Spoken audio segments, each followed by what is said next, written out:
किसी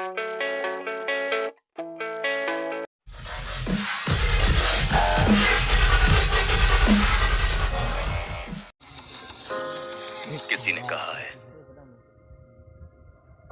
अमन के लिए जंग लड़ना जरूरी है,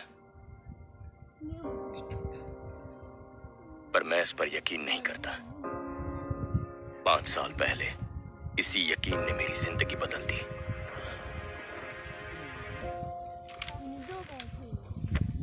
मैं ये नहीं कर सकता। वो ऐसे हथियार बना रहा है जो शहर को तबाह कर देंगे। वो इस शतरंज के खेल में सिर्फ एक प्यादा है। क्या तुम भेड़ की खाल में भेड़िए को नहीं पहचानते? तुमने मुझे ये पिस्तौल दी दुनिया की बुराई मिटाने के लिए, निहत्थे पर वार करने के लिए नहीं। तुम गलत सोचते हो। अमन का रास्ता खून से भरा होता है।